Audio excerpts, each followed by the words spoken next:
Welcome dear students, we are on the CEC Gurukul lecture and we are discussing the measurement and errors in any physical quantity. So, we discussed up to now that the characteristics of the measurement, in which we define the two characteristics. First is the static and second is the dynamic. The static, which is non-variable, and dynamic, which is variable quantity.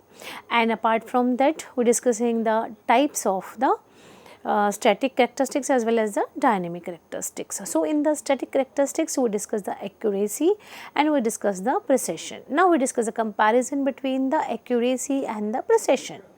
The accuracy, it refers to the degree of closeness of the measured value to the true value, and it refers to the degree of agreement among the group of readings. So, accuracy and precision, where in the accuracy what we have the degree of closeness of the measured value, but here the degree of agreement among the groups of readings, means we take the repeatability in this precision. We take the same reading again and again. In the accuracy, it gives the maximum error, that is maximum departure of the final result from its true value, means we are having a range in that accuracy, and that is the maximum error given by this accuracy. But in the precision, it measures the system, gives the capability to reproduce a certain reading with a given accuracy, as we are taking the same reading again and again. So, here we can get the measured system is a capability to reproduce a certain reading again and again with the precision. So, this is the difference between the accuracy and precision. Number third is the bias, that is also the static characteristics. In this static characteristic, bias is a term describing the difference between the average of the measured reading made on the same instrument and its true value. If we take it as a characteristic of measuring instrument to give the indications of the value of the measured quantity for which the average value differs from the true value. This is basically a quantitative term, and it gives the difference between the average of the measured reading with the true value, average of the measured reading with the true value. So, measured value, and there is a difference between the true value, that we will get through the bias system. Next is the sensitivity. Sensitivity is defined as the ratio of the change in the output signal to the input signal, and it is relationship indicating how much output change when the input changes. The sensitivity will depend upon the input which we are giving to the system. So, output we will get on the basis of the input which we are giving. So, here you see on the screen, sensitivity is equal to change in the output divided by the change in the input. So, it is divided by del Q naught divided by del Q I.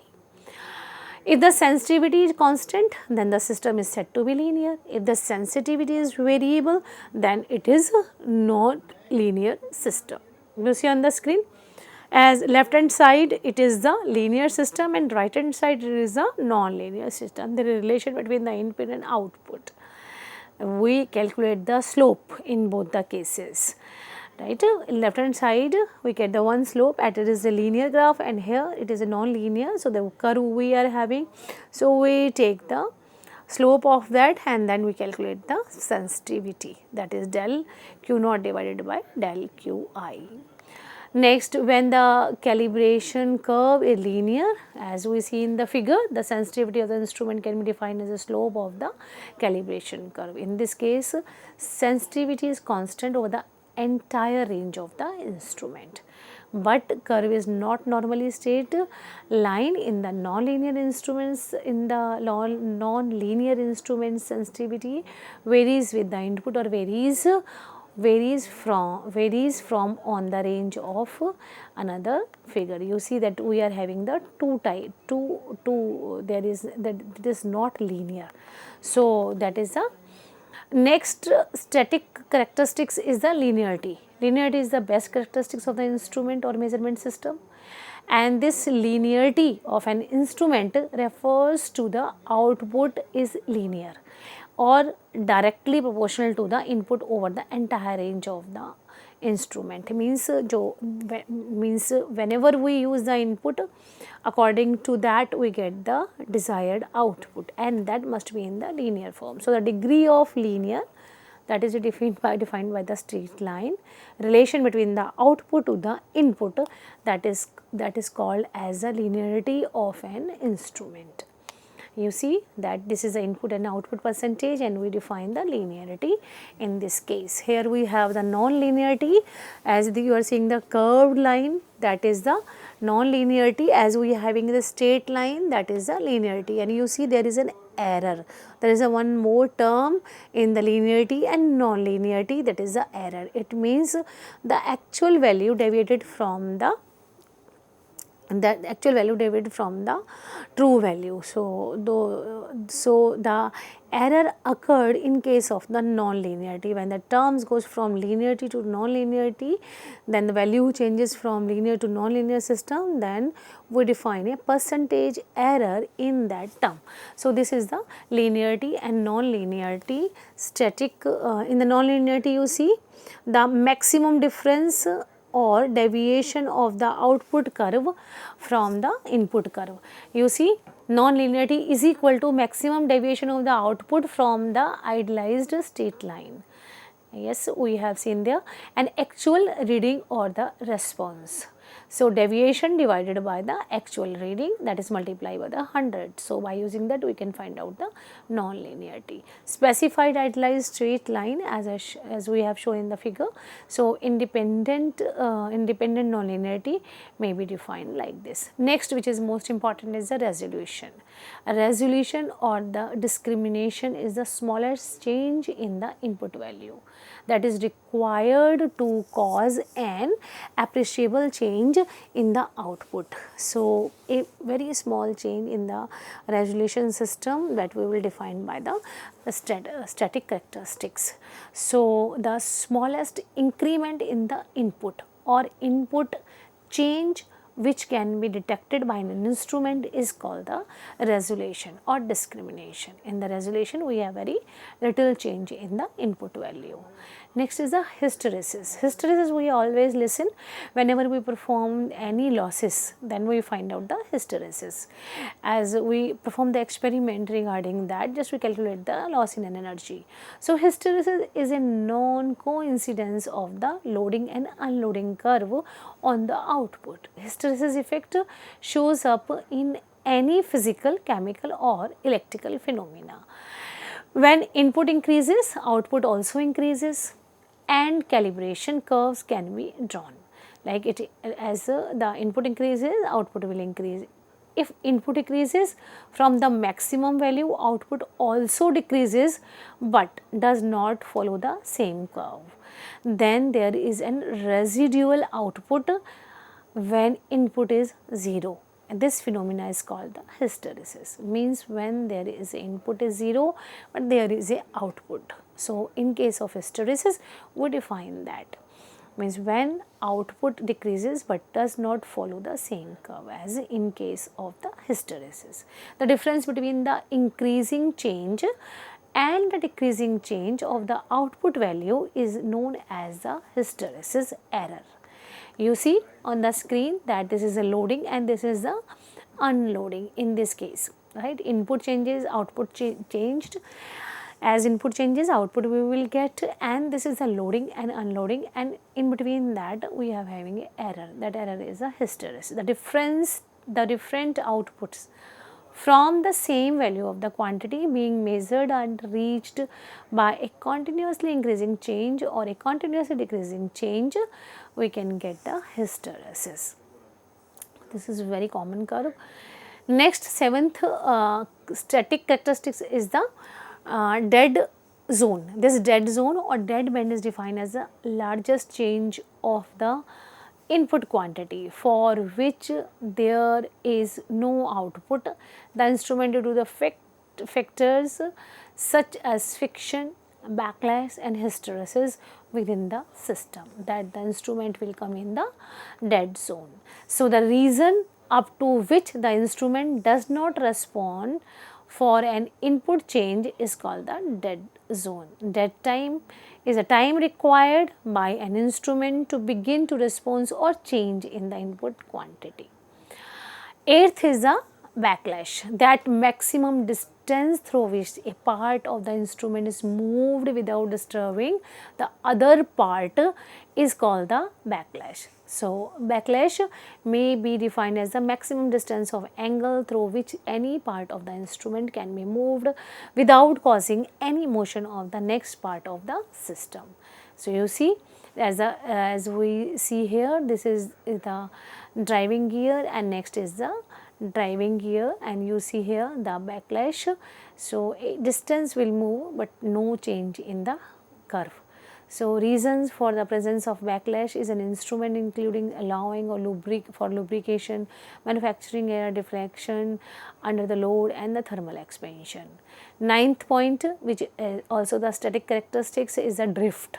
Drift is an undesirable change in the output over a period of the time that is unrelated to the change in the input. This is a undesirable type of the change of the input. So, operating condition, on the basis of the operating condition, the output will be getting.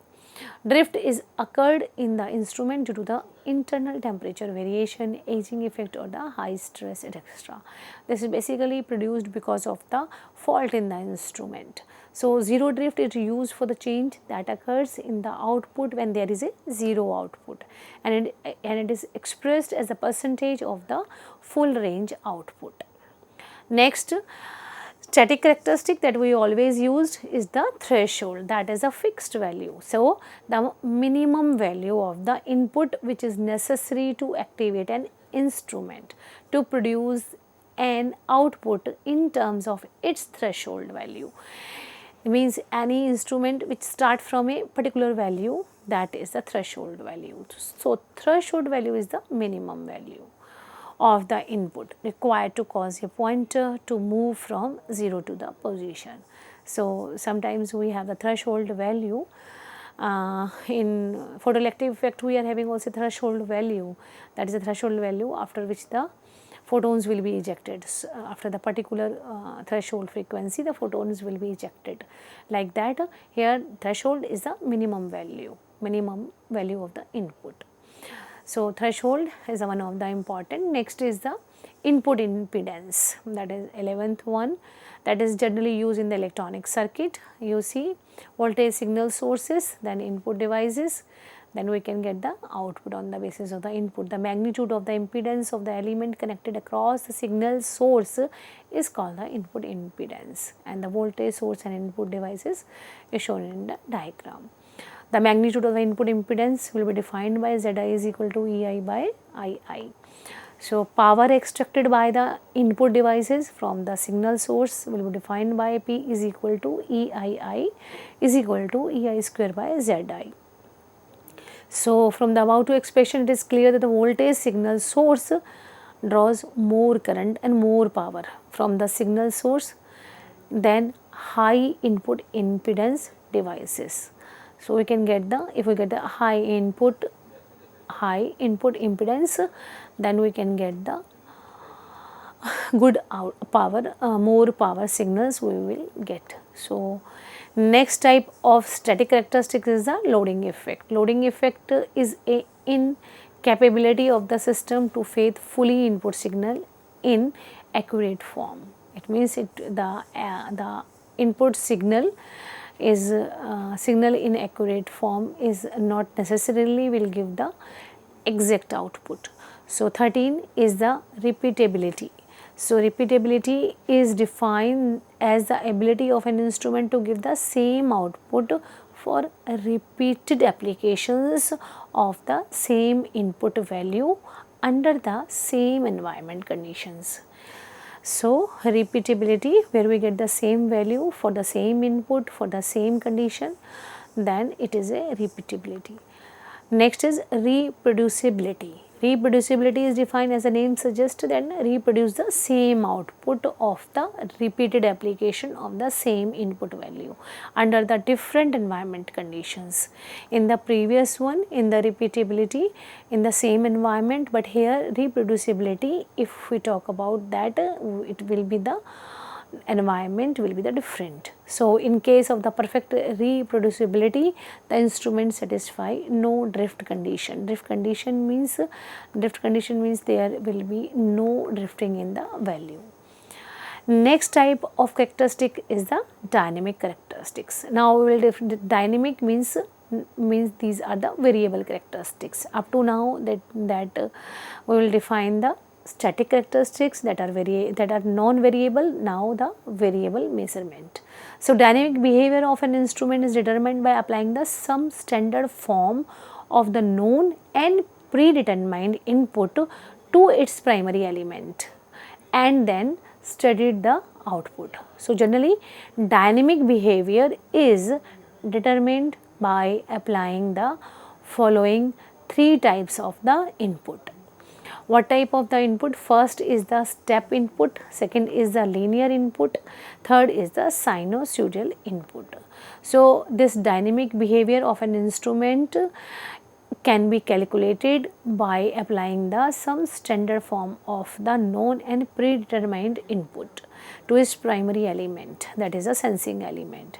Then the output will be calculated. So dynamic behavior determined by the three inputs. First is the step input. What is this step input?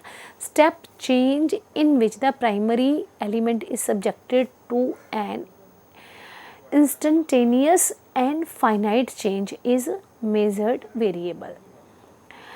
Instantaneous and finite change in the measured variable, that is the step input. Instantaneous and finite value will be given to the sensing system. Second is the linear input. Linear change in which the primary element is follows a measured variable, changing linearly with time. Linear input that will change with the time. Third is the sinusoidal input we will give for the dynamic characteristics. So sinusoidal change in which the primary element follows a measured variable, the magnitude of which the changes in the accordance with the sinusoidal function of the constant amplitude.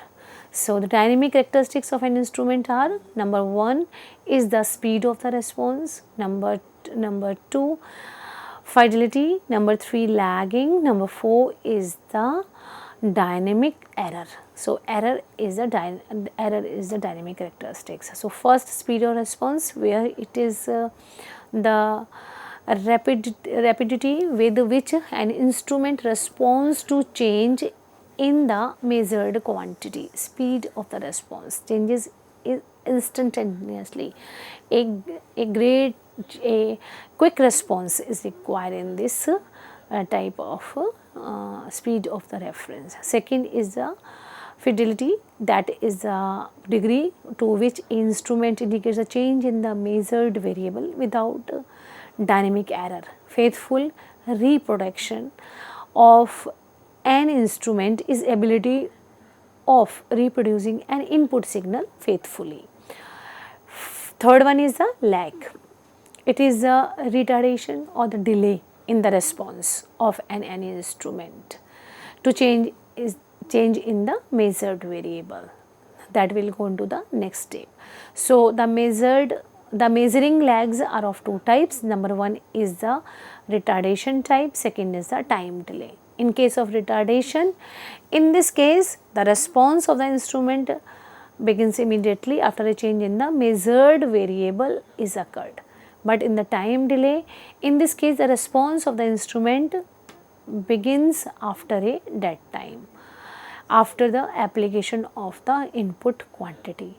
So there are the two type of the lag, measuring lag. First is the radiation lag, second is the time delay. Fourth one is the dynamic error.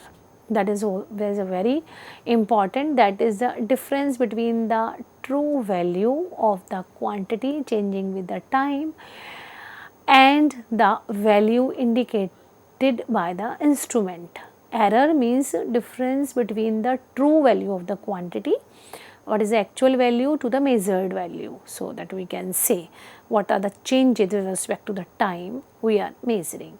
If no static error is assumed, then this is called the measurement error. When the measurement problem are concerned with the rapidly varying quantities, the dynamic relation between the instrument input and output are generally defined by the use of the differential equation. So, errors are the most important measuring characteristics, dynamic characteristics in the instruments. So, error basically the difference between the measured value of the quantity and the true value, that is a reference value. We can say that it is a difference between the actual value and the reference value, and actual value and the measured value of the quantity, and it is called the error. Error which is equal to measured value minus the true value, that is defined by the del A is equal to del M by minus AT. Del M defined by the error, AM measured quantity, AT is the true quantity.